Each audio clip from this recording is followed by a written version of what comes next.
How to improve accent. On Tuesday, when I am at work, something interesting happens. Two customers come to our cafe. They are a husband and a wife. The man starts to speak to me. I know that he speaks English, but I don't understand him. I don't understand what he wants. I think that he wants something we don't have, so I call my boss. She speaks with the man, and she sells him 2 coffees and 2 of our regular sandwiches. I am surprised. When they leave, I go to my boss and tell her that I am sorry I didn't understand the man. She says that it is okay. She says that this can happen when people speak with an accent that is new to us. She tells me that the pair was from Scotland. The next day, I go to school and tell this story to my teacher. I tell her that I felt really stupid that I didn't understand our customer. I wasn't sure if my English was good enough for my job. I started to doubt myself. My boss was okay with it, but I still needed some help from my teacher. I wanted to know what I could do in these situations. My teacher says, I understand. You are used to the English that people speak in London, but you aren't used to the Scottish accent.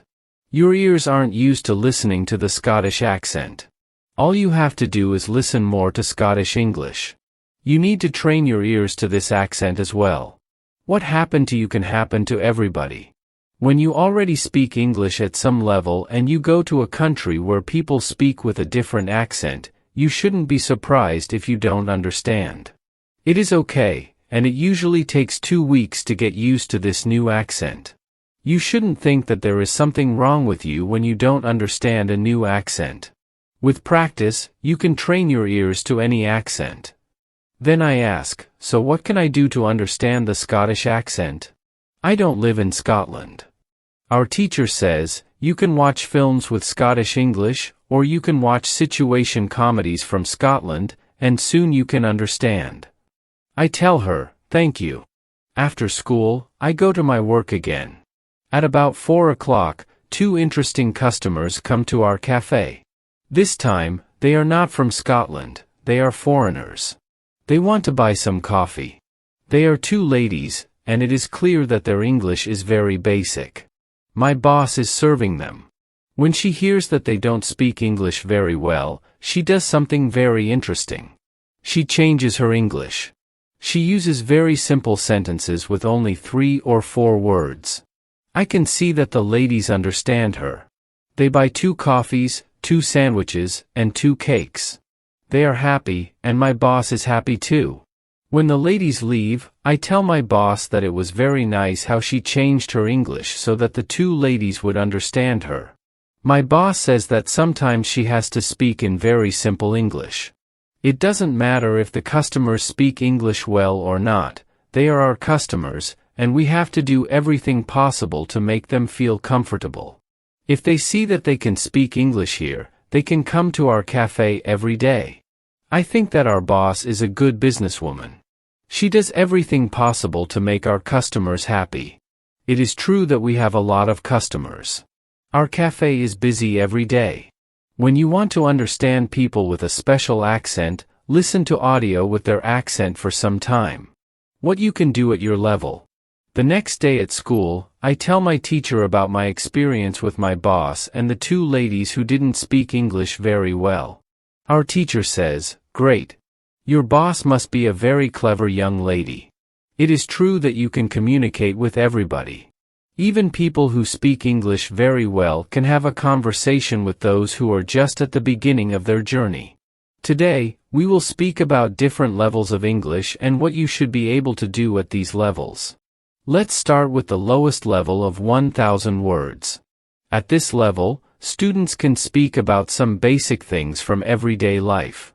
The speaking is very limited, but it is already possible to communicate slowly for a short time with people who want to speak with you. Your sentences are short, they usually have 4 words. If the others also speak in short sentences, you can have a basic conversation. When students move to a higher level, which is 2,000 words, the conversations are easier, and the sentences are longer. This is the level most of you in this class are at right now. You should be able to speak about many things from your life. You can speak about your family, hobbies, job, and traveling. Sometimes you may have a problem when you want to go into a deeper conversation on certain topics. However, this level is usually sufficient enough for everyday use of English.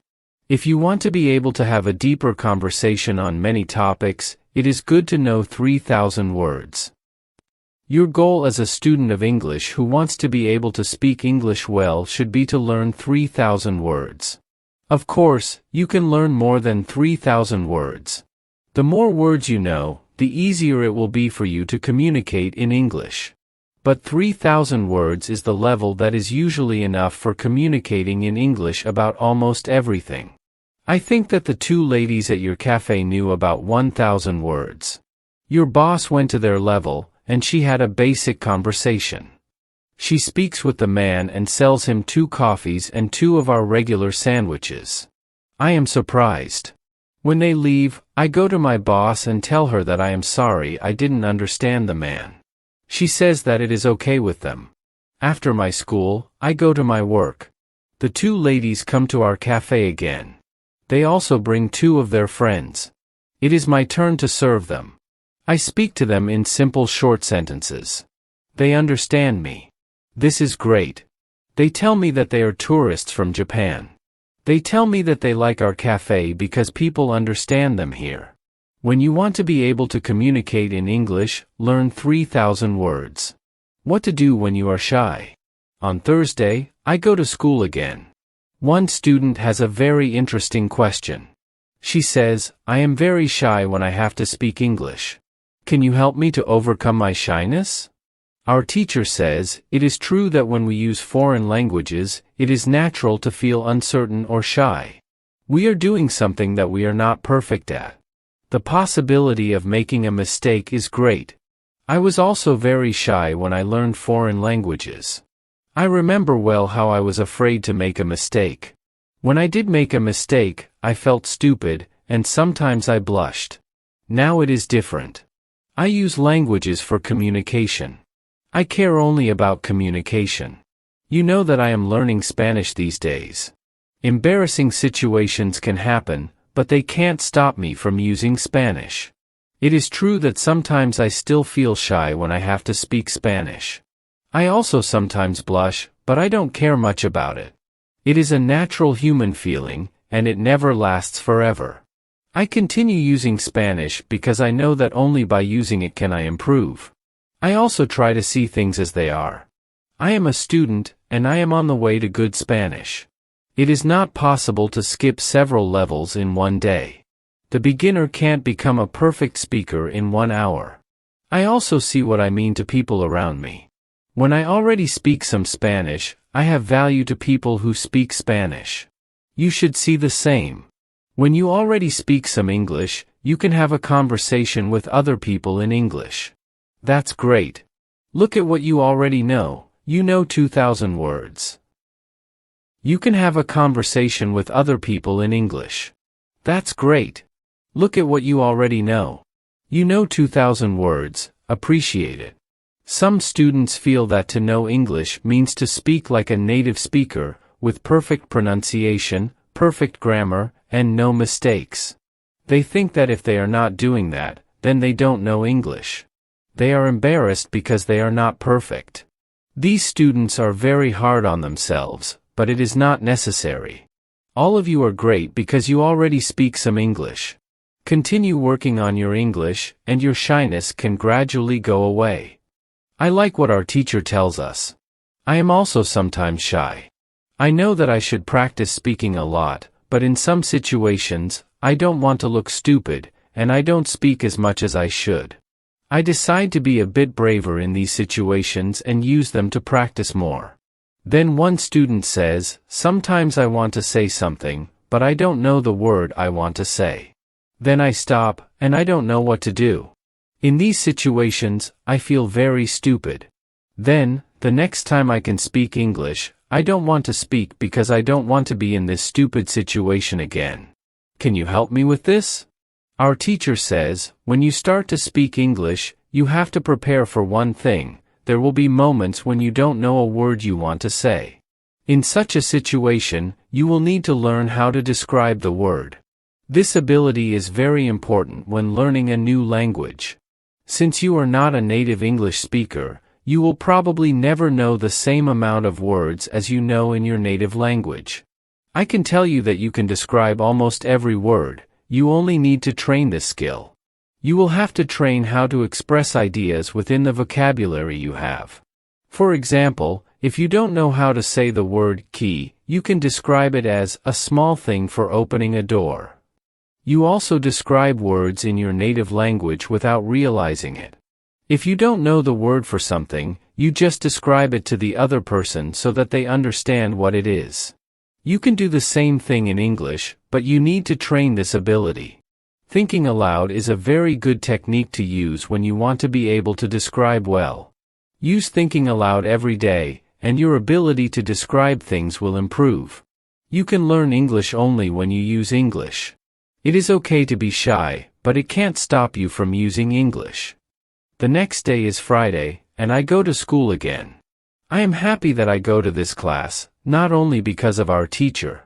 I like this class because there are students from many different countries. Some students are from Europe, some from South America. There is also one student from Japan and one from South Korea in my class.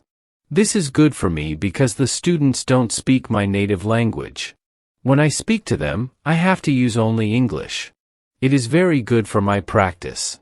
Today we have another new student in our class. Her name is Sophia, and she is from Argentina. At the beginning of the lesson, Sophia says that she thinks she doesn't have a talent for studying languages, but she wants to work hard to improve. My teacher asks her, "Why do you think that you don't have a talent?" She answers, "I think that I don't have a talent because my sister learns English very fast, but for me, it is difficult." Then our teacher asks everyone in the class, "Do you think that you have a talent for learning languages? Please put your hand up if you believe that you have a talent." I look around the class, and nobody puts their hands up. My teacher smiles and says, "Now I want to tell you something. Many people think that you need to have a talent if you really want to learn a new language. I agree. Yes, you need to have a talent if you want to learn a new language, but I also believe that you already have a talent for learning languages. Why do you have a talent?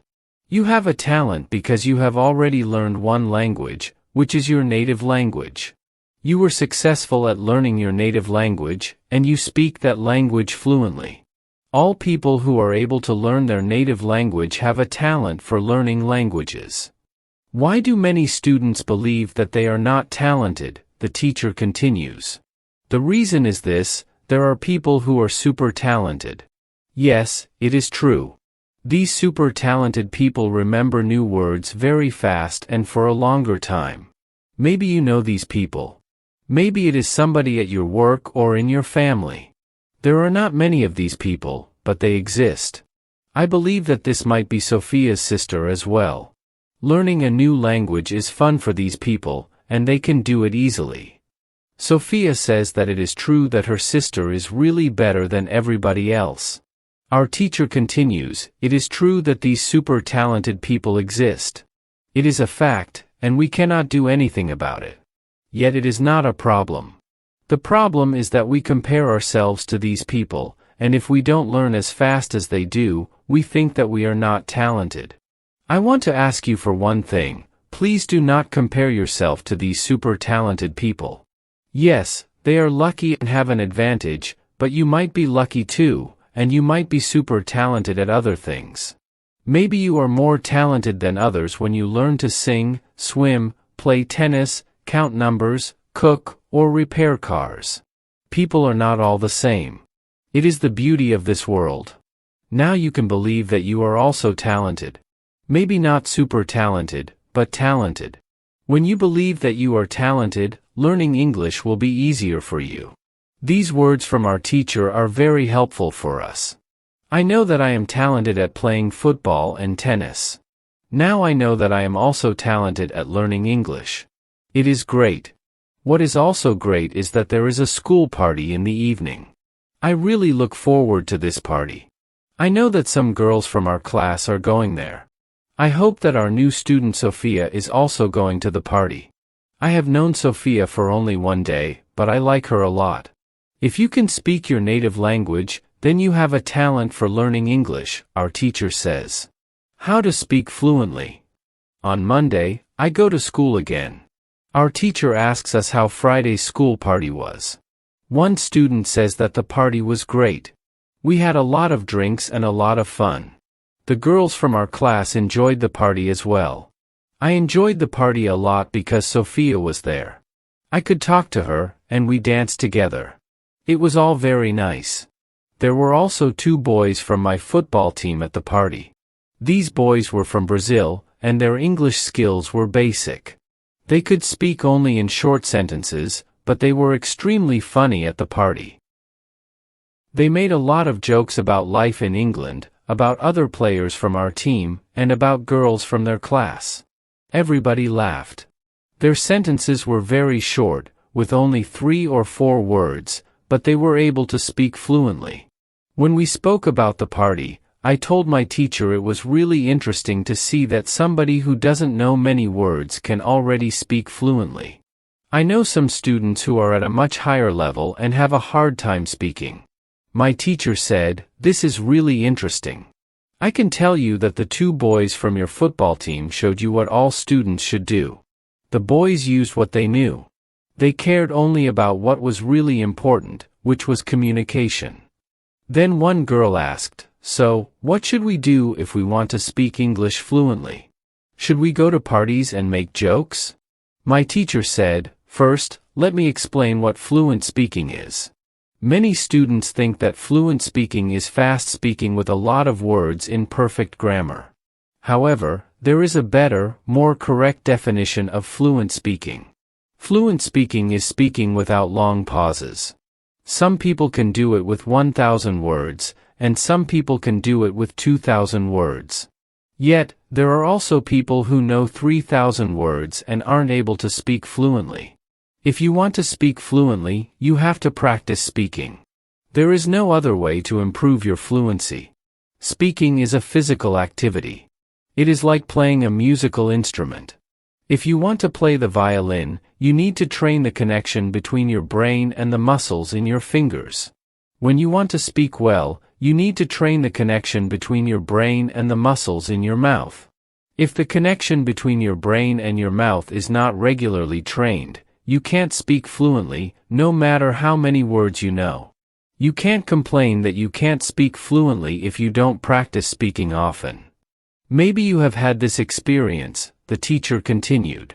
You meet a foreigner who wants to speak with you in English. You want to say ideas that are in your head, but you aren't able to do it. You can't find the right words. Then, when you end the conversation and play it back in your head, you see that you actually know the right words, but by then the conversation is already finished. Why do you experience such situations? Because you have little training. Your speaking isn't automatic.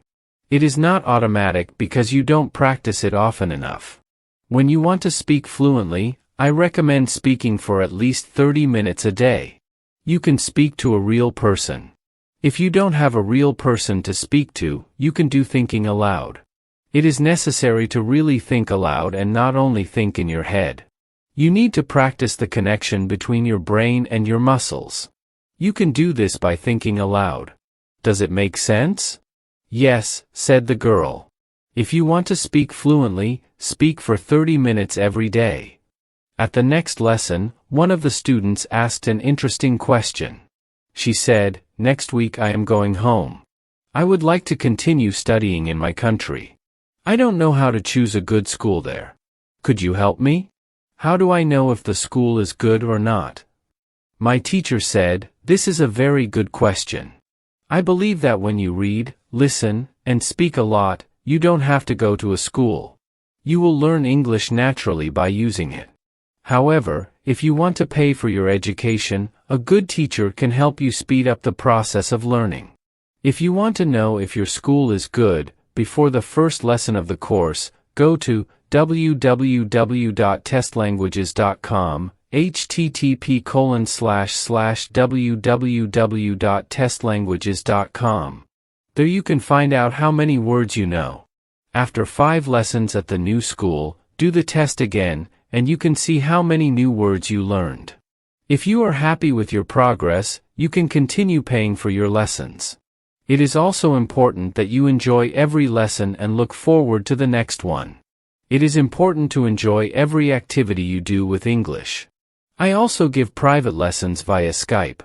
If you are interested, I can teach you via Skype. If you don't find a good school in your town, you can contact me, and I can help you. This is great, said the student. I want to have private lessons with you via Skype. This was great news for me. I didn't know that it was possible to have a private lesson with my teacher. Soon I am also going back to my country, and I want to have private lessons with my teacher.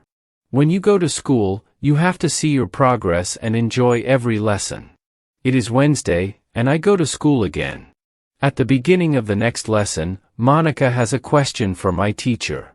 She asks her, "How do you know all of this? Where did you learn information about studying languages?" Our teacher says, there are many ways to gain knowledge on how to learn and teach languages. The first one is experience. I have been teaching for more than 7 years. I have many years of experience. When I teach you, I observe what works and what doesn't, and then I use only things that help. I also study materials about learning languages on the internet. When I find something interesting, I test it in one of my classes. If it works, I use it in all other classes. There is also another way I get information. It is usually during moments when I have a question, but I can't find an answer. During these moments, I go and visit my magic park, and I get the answer there. Monica tells my teacher, "This is interesting. How do you get the answers in the magic park? Where is the magic park? Can we go there too?" My teacher says, "What I am going to tell you is not real to everybody. If it sounds crazy, I am sorry. However, you asked for it, so I am giving you the answer. I believe that if you have a question and you ask the universe for an answer, the answer comes. When I have a question, I go to the magic park. I sit on a bench, I relax my body, I slow down my breathing, and I try to free my mind. Then I ask the question. This is all. Sometimes the answer comes as a new idea in my head. Sometimes somebody I speak to later tells me something that helps me get the answer. Sometimes I watch an interesting video on the internet and I find the answer there. Sometimes the answers come the next day in the morning when I wake up. What is interesting is the fact that the answers keep coming. I am so grateful for them. As I said, you don't have to believe what I am telling you, but this is what I do and how it works for me. The park is not very far from here. It is a 10-minute walk. A lot of people go to the park to relax. It is beautiful, and it has a very nice atmosphere. I call it a magic park because it is magical for me. My teacher's words are very interesting to me. I didn't know that people could ask the universe for answers. Maybe in the future, when I have an interesting question, I can go to the park and also ask for an answer. When you have a problem with something, ask for help. Summary. The next day, one girl asked our teacher an interesting question. She said, "Thank you for the information you are giving us on how to learn English. Could you give us a summary with rules on what we can do every day to learn English well?" Our teacher said, "Okay, I will try to give you a simple summary. If you want to speak English well, you need to do 3 things: read, listen, and speak. You already know that. What is important is that you do all these 3 activities for about the same amount of time. If you leave one out, then your progress will not be as fast as it could be. From my experience, I can say that it is important to use English every day for at least 90 minutes. You don't have to study, but you should use English actively. Now I will explain every activity in more detail. Let's start with reading. You should read for at least 30 minutes every day. It is the minimum. Don't read to study English, read to get some new information or to enjoy an interesting story. I know that I repeat this information again and again, but it is really important. Then, you should listen to English for at least 30 minutes every day. Again, it should be something that you are interested in, and you should enjoy getting the information. You should start by listening to simple audiobooks or news. Then, you should go to a higher and higher level of books and news. When you know 2,000 words, you should start watching films and videos on the internet. Finally, you should speak. You already know how important it is to speak when you study English. Again, it is important to speak for at least 30 minutes every day. Of course, the best way is to speak to real people. It can be your teacher, your classmates, colleagues, or friends. Try to find somebody who is at your level of English or a little bit better and speak with this person. However, if you have nobody to speak with, shadowing and thinking aloud can also give you a lot of speaking practice every day. I use these techniques very often when I learn Spanish. I don't have any native Spanish speakers in my life who I meet every day, so I use these two techniques to improve my Spanish. As you can see, studying English is simple. All you have to do is read, listen, and speak. This is all. Now you know how to do it. Thank you, said the girl. This is what I needed to hear. You are the best. I'm also very glad that the girl asked this question. It is my last day at school, and I needed some kind of summary on what I can do on my own. During the 4 weeks I have spent with my teacher, I have learned a lot. I have also improved my English very much. My teacher knows that this is my last day at school. She asks me if I want to say something to the other students in the class. I say that I was very happy to be a part of this class and that I met a lot of nice people. I give everybody my email address and tell them that they can contact me if they want to. Then, I say goodbye to everybody. I am a little sad, but I know that I have to continue with my life. I can't be at school forever. Now it is up to me to improve my English. I have all the tools I need. Now it is 1 year after my last day at school. I have used English every day. I use the techniques from my teacher. Now I know 4,000 words in English. It is great. I also have a new job. I have started to teach English. I teach beginners who know only 500 words. It is good for me because I know that I need a lot of practice as a teacher before I can teach at higher levels. I have one great advantage in my new job. I had a great teacher in London. I learned a lot from her. Now I am trying to give all I learned from my teacher to my students. I want them to be successful as well. When you want to learn English, read, listen, and speak. Do each activity for 30 minutes every day.